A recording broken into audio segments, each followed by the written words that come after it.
პროცესები გარშემო ჩვენ გადავერთეთ და მართლაც ვიქცევით უშუალოდ ჩვენს ქვეყანაში მიმდინარე პროცესებზე, მაგრამ ამასობაში ჩემი მოსაზრებით აუცილებელია რომ ყურადღების მიღმა არ დაგვრჩეს ის ამბები, პროცესები, რომლებიც გარშემო მიმდინარეობს.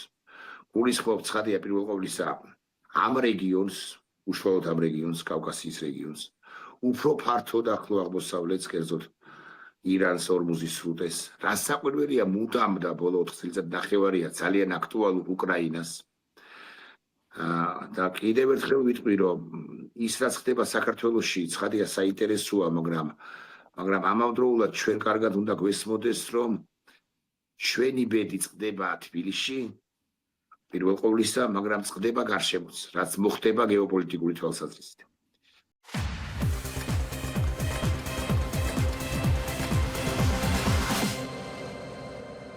გადაცემის პარტნიორია Coca-Cola.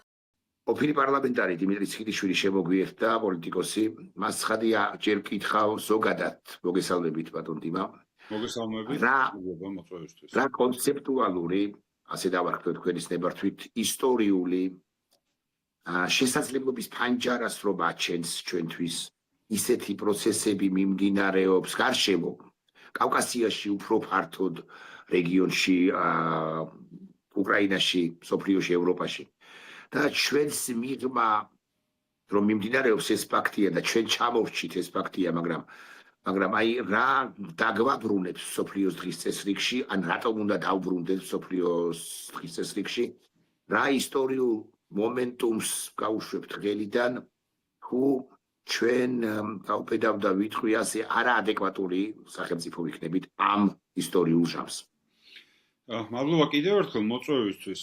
ხო, საკმაოდ არაორდინალური პერიოდია, ისტორიული ეპოქაა, რომელშიც საქართველოს აღმოჩნდა ჩვენ ყველა და ესეთი მე მგონი კომპლექსური და ესეთი ურთიერთგადაბმული პროცესები, როგორც დღეს არის, თქვა, იგივე პატარა რეგიონის და პატარა ქვეყნისთვის სოფლიოში მიმდინარე პროცესები, მე მგონი ესე გადაბმული, ესე ურთიერთდამოკიდებული აქამდე არ ყოფილა და რა თქმა უნდა ეს გამოწვევებით სავსეა, მაგრამ შესაძლებლობებიც მაშინვე გაჩნდა და მე ვიტყოდი, რომ პარადოქსულიც კი არის, რომ საქართველოსთვის ის რაც შედარებით უფრო მშვიდ პერიოდში შეუძლებელი იყო, აი ამ დაძაბულ ვითარებაში რეალური გახდა და ისე ვთქვათ, რეალური პერსპექტივები გაუჩნდა. მათ შორის ის რაც ჩვენთვის ასე ვთქვათ, უტოპისტური და ძალიან შორს არსებული მიზანი იყო, თქვა ევროინტეგრაცია, ეს უკვე ხელში დაგვიჭირეთ პრაქტიკულად და საკმაოდ რეალისტური.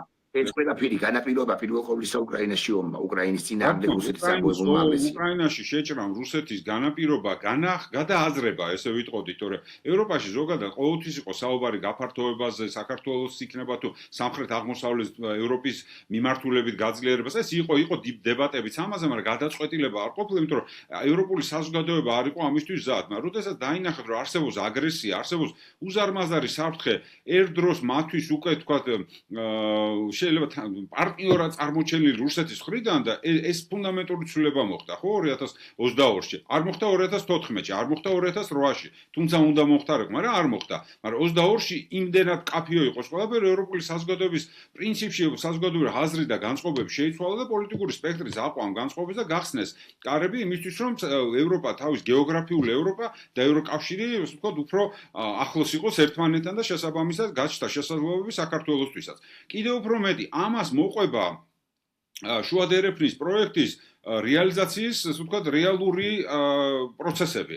თუმცა, მაგალითად, იგივე 90-იან წლებში, როდესაც ამაზე, თქვათ, მაშინდელი ალიევი მამა პრეზიდენტი და შევარდნაძე საუბრობდნენ, რომ საქართველოს შეიძლება და კავკასიას შეიძლება ქონოდა უნიკალური გზაჯვარედინის მნიშვნელოვანი გეოპოლიტიკური ფუნქცია, ეს მაშინ არ რეალიზდა საბოლოო ჯამში ტრასეკას პროექტი იქნებოდა თუ ნებისმიერ სხვა, ეს ბოლომდე ვერ რეალიზდა. იყო რა თქმა უნდა, ვერ ვიტყვით, რომ სრულიად არ რეალიზდა, მაგრამ რაღაცა კუთხით ფუნდამენტურად იმან ვერ მოახერხა განხორციელება და იყო იქ რა თქმა უნდა ისე რუსეთის ფაქტორი, რომელიც ამას ხელს უშლიდა და ტარიფების არევით იქნებოდა თუ სხვა მექანიზმებით ყოველთვის ცდილობდა, რომ ეს არ მოხდარიყო. მათ შორის ის, რომ დაძაბულობა და კონფლიქტი შეენარჩუნებინა აზერბაიჯანსა და სომხეთს შორის და ეს კონფლიქტი რა თქმა უნდა ხელს უშლიდა იმას, რომ კავკასიის კავკასიაში სამშვიდობო პროცესები ჩამოყალიბებული იყო და სხვათა შორის აი ბევრი ქართველი დიპლომატი დამეთანხმება, რომ საქართველოს პრაქტიკულად ნელ-ნელა დაიწყო კავკასიის, ეს თქვა რეგიონალურ კონტექსტიდან გამოსვლა და ჩვენ ახალი კონტექსტების მოძებნა დავიწყეთ, მათ შორის აღმოსავლეთ პარტნიორობის იყო თუ მანამდე სამეზობლო პოლიტიკის, სამხრეთ-აღმოსავლეთ ევროპა და ასე, იმიტომ რომ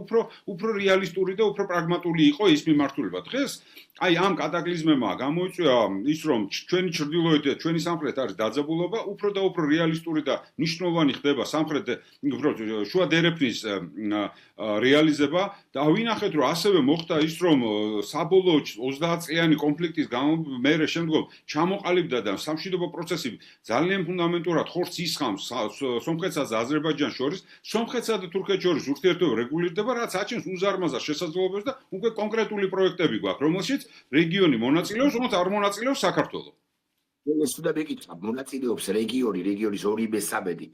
მე აბსოლუტურად გეთანხმები, საინტერესო რაკურსია ჩვენ ახალი ფორმატების ზებნა დავიწყეთ თავის დროზე და არ ვიყავით აღქმული როგორც კავკასიის სახელმწიფო ბოლო პერიოდში განსაკუთრებით აღმოსავლეთ პარტნიორობა ახსენეს ჩვენ და შეიძლება კიდე რაღაც სხვა ფორმატების აი მაგალითად ბისეკის ფორმატის აი ბლექსის ფორმატის გახსენებაც რასაკვირველია ხო მაგრამ აი მას შემდეგ რაც საქართველოს უკრაინასა და მოლდოვას აღმოსავლეთ პარტნიორობის ფარგლებში მათ შორის ევროკავშირთან დაახლოების ფორმატში ჩამორჩა მიზეზთა გამო და ამაზე ბევრი ლაპარაკი შეიძლება ჩვენ ისევ დავუბრუნდით თითქოს კავკასიურ ფორმატს, მაგრამ იქაც პრობლემები გვაქვს.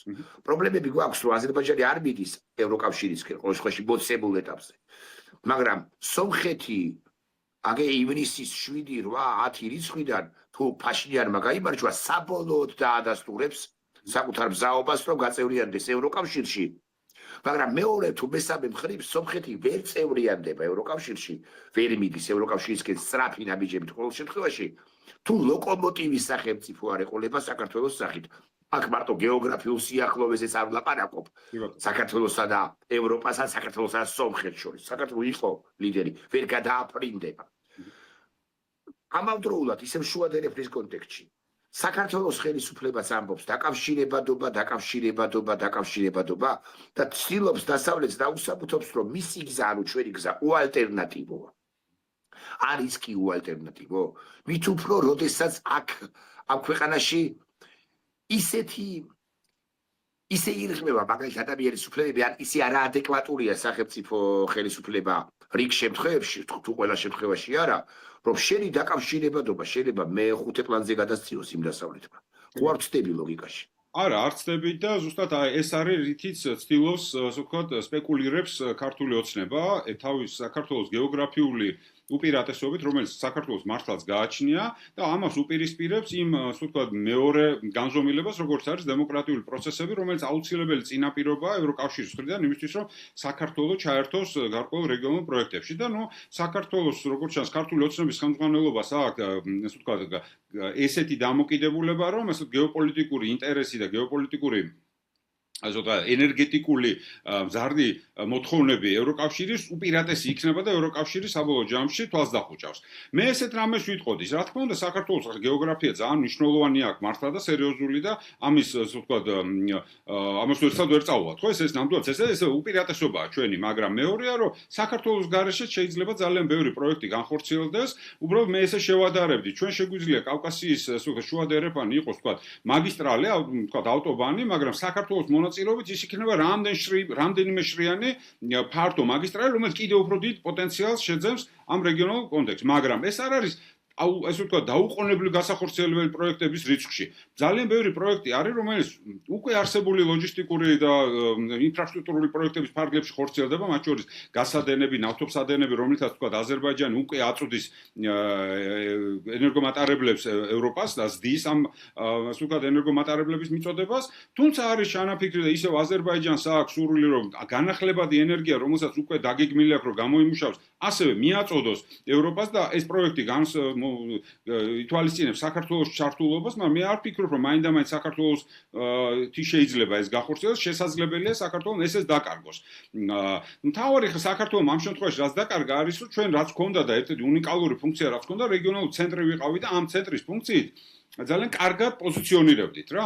დღეს ეს ცენტრი დაკარგული გვაქვს, ჩვენ პრინციპში დამოკიდებულები ვართ იმაზე თუ როგორი იქნება მაგალითად ძირითადად აზერბაიჯანის პოლიტიკა და აზერბაიჯანსა და ევროკავშირის შორის ურთიერთობები და ჩვენ მიბმული ვართ ამ და დიდი არჩევანიც არაა ქართულ ოცნებას ამაზე უარს ვერ ამბობს და იმიტომ არა რომ უნდა თქვა პროექტების განხორციელება უარს და წინააღმდეგობაში ვერ შედის თქვა აზერბაიჯანთან, მაგრამ მისთვის უფრო მნიშვნელოვანი ამ ეტაპზე არის რომ გარკვეულწილად ზოგიერთ ყველაში არა კიდე ხაზგასმით არა ყველა პროექტში არამედ ზოგიერთ დაკავშირებულობის პროექტში ჩაერთოს იქ სადაც მას რუსეთი მიცემს ამის საშუალებას და შესაძლებელია და ჩემი დამოკიდებულება რუსეთი გამოიყენებს საქართველოს ამ პროექტების ზოგ შემთხვევაში ხელოვნური ბარიერების შესაქმნელად ანუ ეს იქნება საქართველოს მთლიანად იზოლირებული არც რუსეთს აწყობს, იმიტომ რომ ამ შემთხვევაში მთლიანად შეიძლება ნაცრისფერ ზონად გადაიქცეს საქართველოს, ესეთი საქართველოს რუსეთსაც არ ჭირდება, მაგრამ საქართველოს არ ჭირდება რუსეთს ისეთი, რომელიც სრული, ესე ვთქვათ, იმპლემენტაციის საშუალებას მიცემს ამ პროექტების და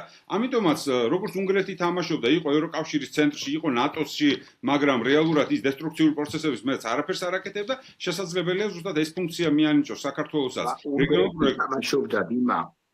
მესმის აბსოლუტურად უნგრეთი თამაშობდა, თუმცა უნგრეთს ყოველ შემთხვევაში ორბანის პირობებში უწოდებდნენ ტროას ხედს ევროპა, როგორც მე ვხვდები, მათ შორის იმიტომაც არ აღებს ფართოდ კარს საქართველოსთვის ამ შესაძლებლობების ფანჯარები რომ ჩდება ჩვენთვისაც მათ შორის, რომ არ უნდა კიდევ ერთი ტროას ცხენი უშუალოდ ევროკავშირის სივრცეში.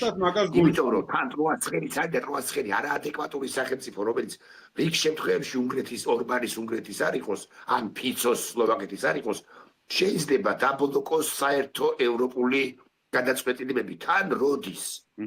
როდესაც ეს ოდენს სერიოზული ეგზისტენციული პრობლემების წინაშე პირდაპირ მნიშვნელობით ომის საფრთხის წინაშეც კი დგას ევროპა არ ლაპარაკობ მხოლოდ უკრაინის კონტექსტში ის გასაგებია რომ უნდა დაეხმარონ მათ შორის იმიტომ თითოეულს გადარჩნენ მაგრამ აი როდესაც ტროას ცხენი შეიძლება იყო ევროპაში მოდი რა ცოტა მიგიხურავ კარებს ყოველ შემთხვევაში სანამ ადეკვატური არ გახდები ერთი კითხვა ამასთან ამ კონტექსტში მოდი ეს გავაერთიანებ გაწევრიანებაზე ადრე ხდება ეს ყველაფერი ამ პროექტებში ჩართულობა ერთგვარი სელექციური მონაწილეობის პერსპექტივას ვხედავ მე რომ საქართველოს რა თქმა უნდა ბევრ პროექტში ჩაერთოს იმიტომ რომ გარკვეული ეკონომიკური სარგებელი ნახოს მათ შორის ქართულ ოცნებასაც მაგრამ ის არ მიიღებს ყველა პროექტში ანუ ის შუა დერეფნის განვითარებაში მონაწილეობას არ მიიღებს და ხელშეუშლის როგორც ჩვენ დავინახეთ რომ სომხეთ აზერბაიჯანს შორის სამშვიდობო პროცესი არ აწყობს რუსეთს და არ აწყობს შესაბამისად საქართველოსაც იყენებს იმისთვის რომ ეს ჩაშალოთ მაგრამ შესაძლებელია რუსეთს არ კონდეს დიდი წინააღმდეგობა შავი ზღვის კაბელის განვითარებაში, იმიტომ რომ განსაკუთრებული აქცენტი გეოპოლიტიკური რუსეთს ელექტროენერგეტიკაზე არა აქვს. ამ შემთხვევაში ევროპასთან ურთიერთობაში. ამიტომ საქართველოს აქ ჩაერთვება მისთვის პრობლემა არ არის. საქართველოს თუ ჩაერთვება მაგალითად ოპტიკური ბოჭკოვანი კაბელის განყვანაში, რომელიც ასევე დიდი რეგიონალური პროექტია, პრობლემა არ არის, მაგრამ თუ ეს შეეხება ფართო აღმოსავლეთ-დასავლეთის კორიდორის განვითარებას და ამაზე უკვე ცოტა ხნის წინ სტატია იყო გამოქვეყნებული რუსეთის მაღალი რანგის დიპლომატის, რომელიც ამბობს, რომ ეს მათთვის პრობლემაა და გამოიყენებენ ყველა რესურსს, ეს არ გამოვიდეს და ამიტომაც მათთვის პრიორიტეტი არის ჩრდილოეთ სამხრეთის ირან რუსეთის კორიდორის განხორციელება. ანუ გამოდის, რომ საქართველოს ტროას ცხენი არა მარტო ევროკავშირში იქნება, არამედ იქნება რეგიონალური პროექტების და სომხეთ-აზერბაიჯანის სამშვიდობო პროცესის შორისაც. ის სამშვიდობო პროცესის ამბავში ტროას ცხენი იქნება და გეთახმები ხა უკვე ბევრი კითხვა დამება და ანკლიაზეც მითხარი, მე არ ვიცი ის რუსი ავტორი წერს თუ არ ახსენებს თუ არ ანაკლიას, მაგრამ რუსეთის კონტროლს მიღმა არსებული ესეთი მეგა პროექტები, როგორც არის ხმაწყლოვანი პროექტი პორტი ანაკლისა, ხო არ არის რუსეთის ინტერესში. შესაბამისად, რა მნიშვნელობა აქვს ეშინია რუსეთისა, რუსეთის ინტერესს პირდაპირ ატარებს, პირობად ატარებს, ვერ ხვდება ანაკლის გეოსტრატეგიულ მნიშვნელობას, ხო კონცეპტუალურ მნიშვნელობას. საქართველოს ხელისუფლებას არ არის დაინტერესებული მიუხედავად იმისა, რომ ხან ჩინელებს აძლევს და ხან ამერიკელებს ეთამაშება, ისიც პაპალნაკომი ალბათ არ არის დაინტერესებული ანაკლით, პორტით რომელიც ეს ანაკლია უნდა აშენებული იყო 19-ში 20-ში პირველი გემები უნდა მიგვიღო, კარგად მინდა ავუხსნათ მაყურებელს. ჩრდილოეთი, სამხრეთი, რუსეთი რამდენად ეცდება რევანშს, კავკასიიდან ფეხის ამოცილვა მას არ უნდა რასაკვირველია დამოუკიდებლად იმისა სხვა შორის როგორ დამთავრდება 7 ივნისის არჩევნები სომხეთში. რა თქმა უნდა. ესე იგი, ანაკლიად დავიწყებდი, ესე იგი, ანაკლია დამსრულოვანია, მაგრამ ცალკე აღებული ანაკლია ვერ გახდება სტრატეგიული, თუ მას არ ექნა მთელი დანარჩენი ინფრასტრუქტურა მიბმული. ანუ, რაც უნდა ილაპარაკოს ოცნებამ, რომ აბა, წაიღეთ თქვენ ააშენეთ ანაკლია, ანაკლია სჭირდება ასევე სარკინიგზო და სხვა ინფრასტრუქტურული პროექტები ის, რომ გახდეს ფუნქციონალური. სხვა შემთხვევაში და ის უნდა ჩაება მთლიანი ჩრდილოეთ სამხრეთ აღმოსავლეთის, უბრალოდ ბოდიში, აღმოსავლეთ-დასავლეთის შუა კორიდორის კომპონენტი უნდა გახდეს. მაგ შემთხვევაში ძალიან მნიშვნელოვან სტრატეგიულ მნიშვნელობას მიძენს. თუ ეს არ იქნა, არავის ცალკე აღებული პორტი, არავის არ აინტერესებს, იმიტომ რომ ტვირთების მომარაგების რესურსი არ იქნება, ხო? აქედან გამომდინარე, მარტო ესე კონტექსტიდან ამოღებული ანაკლიაზე განსაკუთრებული საინვესტიციო ინტერესი არ იქნება. დაახლოებით ესეთია დღევანდელი მდგომარეობა. ამიტომ კიდევ ერთხელ შუა კორიდორის განვითარება, როგორც ფართო კონცეფციის და ყველა იმ პროექტში, მათ შორის ხარდაჭერა სომხურ-აზერბაიჯანული ურთიერთობების და იქ ეკონომიკური თრიფის კორიდორის განვითარება, რომელიც საქართველოს პირდაპირ არ უკავშირდება, მაგრამ მანდაც შეიძლება გარკვეული სარგებელი მიიღოს. ის პროექტები და ის ინვესტიციები ენერგეტიკული იქნება თუ სატრანსპორტო, რომელიც ამ ქვეყნებში სომხეთს აზერბაიჯანს ხორციელდება, მათ შორის თურქეთის მიბიდას, ხო? აქ საქართველოს შეუძლია განსაკუთრებული სტრატეგიული ფუნქცია აიღოს იმისთვის, რომ მოემსახუროს და ბევრ რაღაცაში ჩვენ შეგვიძლია მართლა ესეთი განსაკუთრებული კონკურენტული უპირატესობაც კი ქონდეს. მაგალითად, საბანკო სექტორის, რომელიც ბევრად უფრო საერთაშორისო სისტემაში ინტეგრირებულია, საფინანსო სექტორი ზოგადად ასე. ანუ ბევრი რაღაცა შეგვიძლია, მაგრამ საქართველოს ამ შემთხვევაში არ აწყობს ეს ყველაფერი, იმიტომ რომ ეს არ აწყობს რუსეთს, იმიტომ რომ კიდევ ერთხელ მათი სტრატეგიული ამოცანა არის განვითარდეს ჩრდილოეთ სამხრეთის კორიდორი, ირან-რუსეთის დამაკავშირებელი და ცალსახად ხელი შეუშალოს აღმოსავლეთ-დასავლეთის კორიდორის განვითარებას. ამას ამბობენ კიდევაც, ამბობენ რომ საზღვრისპირა სასაზღვრო ჯარების და სასაზღვრო კონტინგენტის გამოყენება შეუძლიათ და სხვადასხვა ბარიერებზე საუბრობენ და ამას ღიად საუბრობს ეს ადამიანი, რომ ეს მათი რუსული სტრატეგიული ინტერესების წინააღმდეგ მიმდინარეობს და ამიტომაც ეს ესე იქნება. ეხლა ძალიან მნიშვნელოვანია და მე არ ვფიქრობ, რომ ოდესმე ამ ბოლო პერიოდის განმავლობაში სომხეთში მიმდინარე არჩევნები ჩვენთვის და ზოგადად რეგიონისთვის ესეთი მნიშვნელოვანი ყოფილიყო, იმიტომ რომ უზარმაზარი რესურსები იხარჯება დღეს, ფინანსური სპეცსამსახურების იქნება, ადგილობრივი პროპაგანდის თუ ყველა მიმართულებით რუსეთის მხრიდან იმისთვის, რომ სომხეთის დაკარგვა მათთვის იქნება უზარმაზარი კატაკლიზმი. კატასტროფულია მათთვის გეოპოლიტიკური კატასტროფა, იმიტომ რომ უზარმაზარ რესურსს ამ 30 წლის განმავლობაში ჩაშენებულ თელ ინფრასტრუქტურას კარგავენ და ეს მათთვის პლაცდარმი, რომელიც არის, იქნება დაკარგული და ამის ყველა წინაპირობა არის. თუმცა დღეს გამოქვეყნდა ერთ-ერთი რაღაც სტატია, რომელიც საუბრობს ბევრ მიმართულებით რუსეთის ინტერვენციაზე, ეს არის საკომუნიკაციო სტრატეგიული კომუნიკაცია და ანუ რუსეთის შემთხვევაში ეს პროპაგანდა იქნება სპეცსამსახურების ჩართულობის, ეს იქნება ოლიგარქიული ჩართულობის თუ ასე შემდეგ. ანუ თუ და იმედი მაქვს, დიდი იმედი მაქვს, რომ დემოკრატიული ძალები და პროევროპული ძალები სომხეთში მაინც გაიმარჯვებენ და ამის ყველა წინაპირობა არის, რუსეთი მნიშვნელოვნად კარგავს გავლენას და სამწუხარო არის, რომ საქართველოს გამოყენება ხდება უკვე პლაცდარმად და ხელისშემშლად იმისთვის, რომ სომხეთის დემოკრატიული პროცესი შეაფერხოს. ანუ სომხეთი იქიდან გამომდინარე, ცოტა რთული კონფიგურაცია დღეს სიტუაციის არჩევნებს იგებს, მაგრამ არჩევნების მერე აუცილებელი არის, რომ მან ჩაატაროს რეფერენდუმი და რეფერენდუმი უფრო მნიშვნელოვანი პოლიტიკური შეიძლება კრიზისის გამოწვევი იყოს. სანამ რეფერენდუმი არ ჩატარდება და სანამ გადააზრება არ მოხდება სომხეთის უკვე ახალი ფორმატის ჩამოყალიბება, მათ შორის რეალური სომხეთი, რასაც პაშინიანი ლობირებს. მანამდე თავს იკავებენ გარკვეულ კუთხით, თქვა თურქეთი იქნება თუ აზერბაიჯანი, ისეთი ინტენსიური გახადონ მათ სომხეთთან ურთიერთობები, რაც საბოლოო ჯამში ძალიან მნიშვნელოვანი იქნება, ხო? ამიტომ ამ ეტაპამდე სომხეთი არის ძალიან კრიტიკულ სიტუაციაზე და საქართველოს როგორც სავაჭრო სივრცე და სავაჭრო დაკავშირებულობის სივრცე მისთვის არის სასიცოცხლოდ მნიშვნელოვანი. საქართველოს გზას ისინი ეძახიან სიცოცხლის კორიდორს. არის ესეთი, ხა შეიძლება ძალიან გავრცელებული არის, მაგრამ ესეთი ფრაზა შემოხვედრია სომხ კოლეგებთან ურთიერთობაში, რომ ესეთი ფრაზით მოიხსენებენ საქართველოს კორიდორს. ანუ საქართველოს დღეს შეუძლია და რუსეთი ამას აკეთებს და არაერთხელ ნახეთ ეს პრეცედენტი, როდესაც უკეტავს გარკვეული ტვირთების გადაადგილების საშუალებას. ეს ნიშნავს, რომ ასე ვთქვათ, გარკვეულად აჩელენჯებს ცოტა უფრო მძიმედაც, ანუ აშანტაჟებს სომხეთს იმისთვის, რომ ან რუსეთის ხარეს დაეჭერს, ან საქართველოს მეშვეობით სომხეთის, ასე ვთქვათ, დემოკრატიულ ძალებს მოაქცევს კუთხეში და აქედან გამომდინარე გარკვეულ სოციალურ-ეკონომიკურ,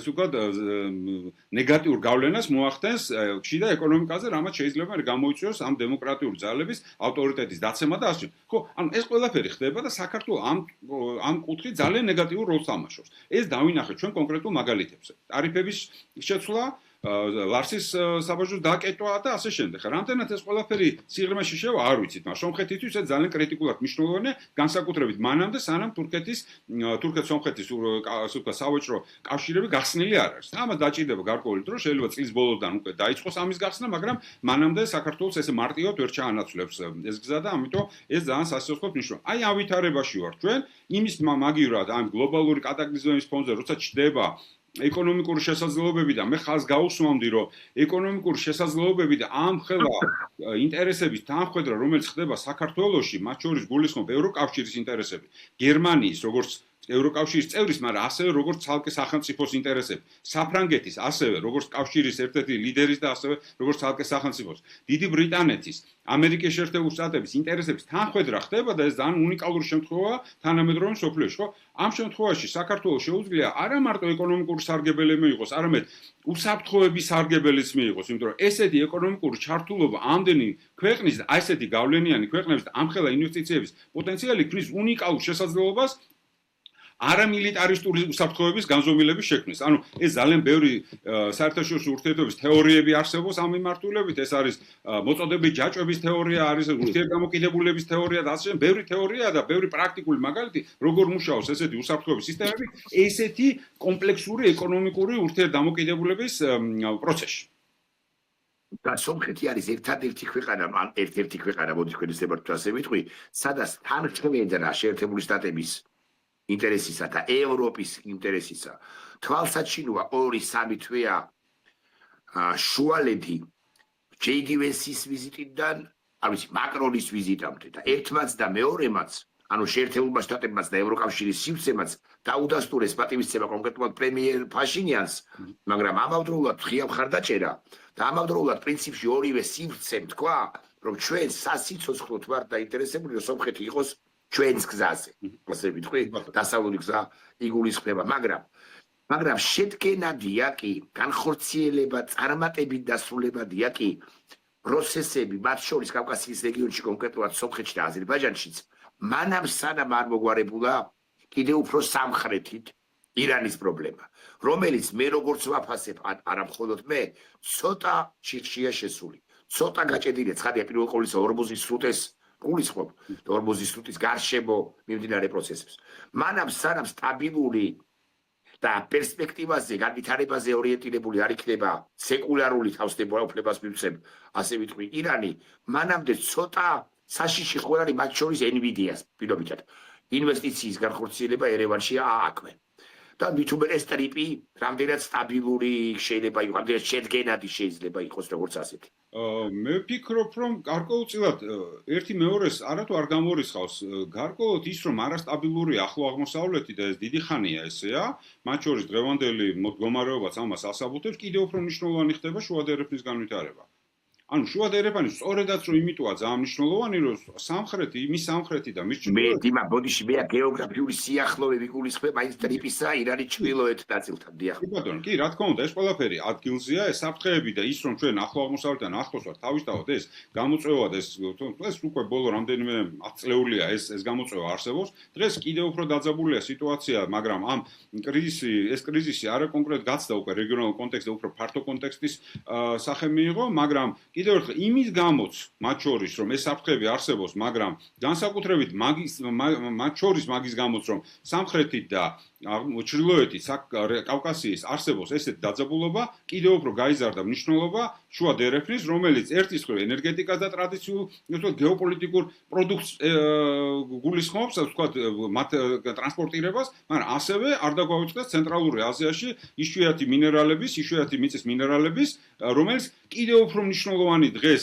სტრატეგიული პროდუქტია, რომლის ტრანსპორტირებაც სასიცოცხლოდ მნიშვნელოვანია დასავლეთისთვის, ამერიკის შეერთებული შტატებისთვის, ევროკავშირისთვის და ამიტომაც ეს რეალიზებადია, თუმცა გამოწვევები არის და გამოწვევა მე ვფიქრობ ამ შემთხვევაში რუსეთის ფაქტორი უფრო მნიშვნელოვანი, რომელიც ცდილობს რომ არ ეშვება ამ სიტუაციას და არ ვიცი რამდენ ხანს როდის დანებდება, ალბათ არ დანებდება, მაგრამ ყველა რესურსი არის იმის რომ რუსეთის ესე ვთქვათ ინტერვენცია ესეთი უხეში ფორმების მაქსიმალურად დაიბლოკოს. კიდევ ერთხელ აი აქ ძალიან მნიშვნელოვანია რომ თანხმედრა არის ევროკავშირის, ამერიკის შეერთებული შტატების და კიდევ უფრო მეტიც ევროკავშირის, მეტად უფრო არის კონკრეტული ქვეყნების, ევროკავშირის გავლენიანი ქვეყნების და ბრიტანეთი, რომელიც შეიძლება ნაკლებად ჩანს, მაგრამ ასევე ძალიან მნიშვნელოვნად არის ჩართული რეგიონალურ პროექტებში.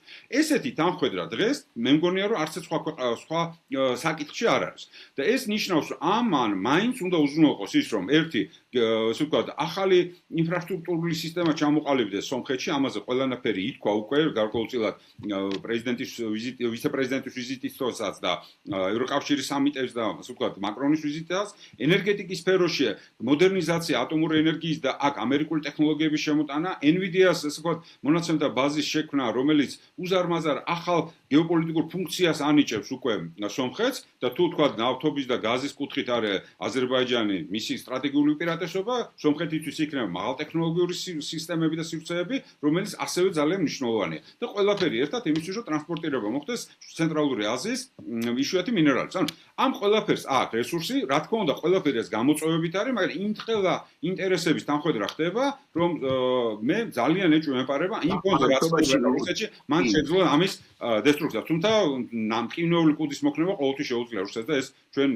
საინტერესო აკუსია სხვა რამეულს მეკითხა, მაგრამ მაინც სხვა რამეულს მყინვეულად შეუძლია კუდის მოქნება. აი, ესეთი თეორიაც არსებობს ბოლო პერიოდში მით უფრო გააქტუალურებული, რომ დაჭრილი დათვი გაცილებით საშიშია, ვიდრე დათვი, რომელზეც გვეგონა, რომ ის მეორე არმიის მფლობელია მსოფლიოში. დაჭრილი არის რა რუსეთი როგორც სახელმწიფო და ის რეალურად მარცხ ხდება აქტიკურად ველზეც კი, იმიტომ რომ აგე მოსკოვში, რიაზანში და სხვაგან აფეთქებების მათ შორის ხდება სტრატეგიული ობიექტებისა. ხო, მან შეიძლება მოიქნიოს კუდი ისე ყველა მიმართულებით, ეგრე მაგის პასუხია, რომ კიდევ უფრო მძიმე მდგომარეობაში აღმოაჩინოს მსოფლიო. მე არ მგონია რომ მსოფლიოს უნდა ეშინოდეს დაჭრილი დათვისა. უბრალოდ აი ამ თეორიას გავყვეთ შენის ნებართვით.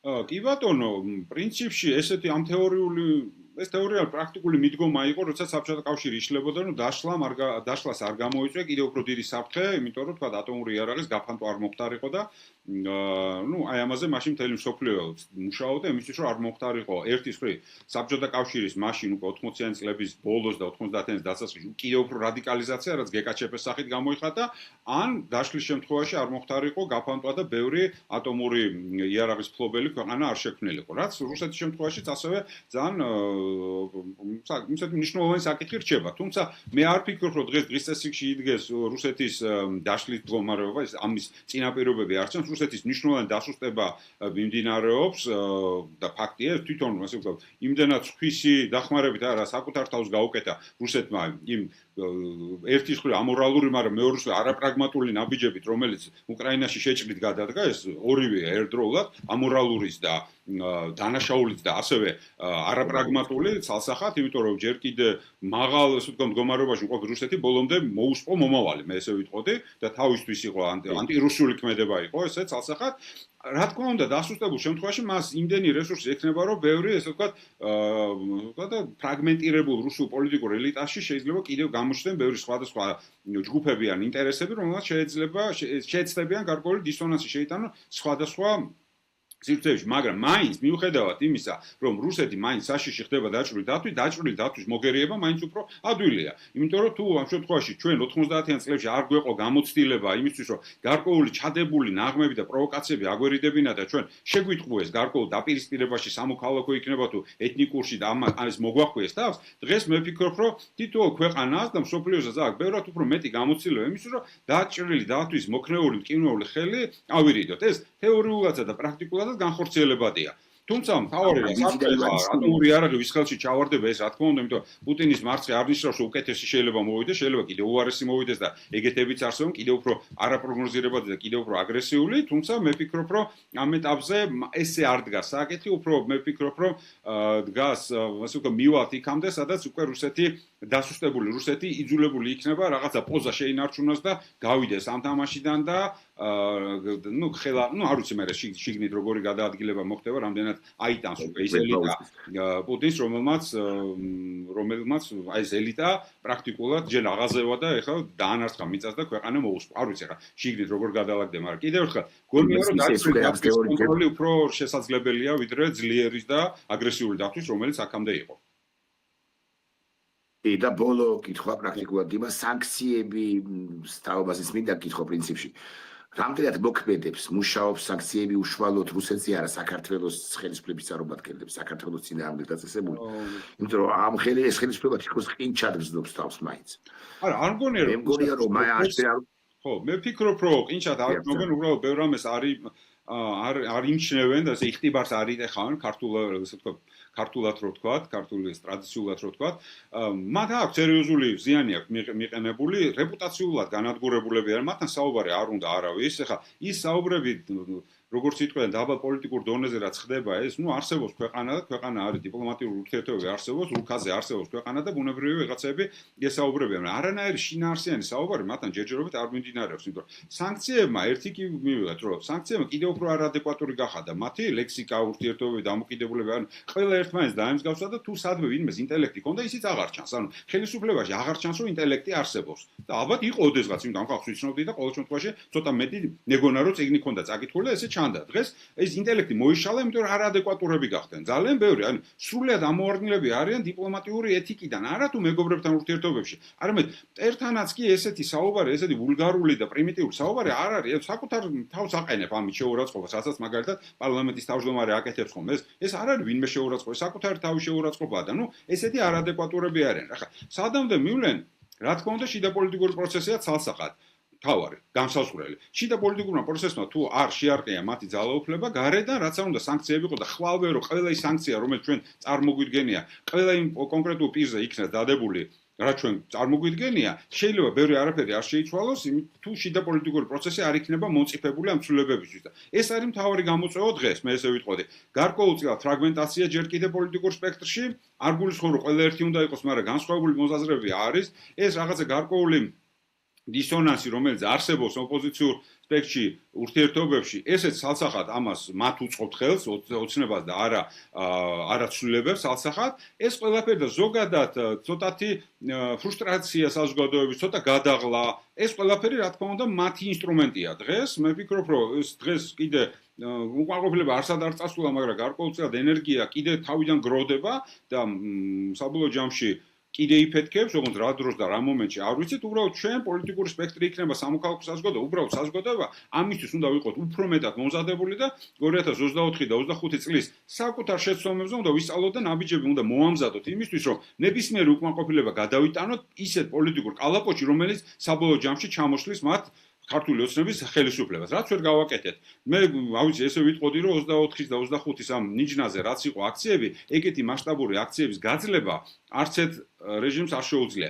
მხოლოდ იმ შემთხვევაში, თუ ეს პროცესი და ეს უკმაყოფილება და ეს მასშტაბური აქციები არ არის გადათარგმნილი სისტემატიზირებულ პოლიტიკურ პროცესში. რაც ჩვენ დაგვემართა მაშინ და ეს ყველა შეცდომა იყო, არავის კონკრეტულად არ ვაპრალებ, მაგრამ მთლიანი პოლიტიკურ სპექტრის და ყველას საბოლოო ჯამში რაღაცები ვერ გავთვალეთ. ეხლა უფრო სტრატეგიულად უნდა ვიმოქმედოთ. იმუშავოს მე სანქციების, იმუშავოს ყველა ის მექანიზმი, რომელიც არსებობს, იმუშავოს მათი იზოლაციონიზმი, მათი იზოლაცია საერთაშორისო თანამეგობრობიდან საბოლოო ჯამში ეს ყველაფერი მოიტანს. ანუ საერთაშორისო კონტექსტი ცვლილებებისთვის მზად არის. დარჩენილი არის შიდა კონტექსტი და შიდა მდგომარეობა, რამდენად ამას მოვახერხებ ჩვენ. დიმას ხიტიშვილი იყო ჩემი სტუმარი, ძალიან დიდი მადლობა დიმა. წარმატებას და გამარჯვებას გისურვებთ. გამარჯვებას გისურვებთ ჩვენ გემშვიდობებით ნახვამდის.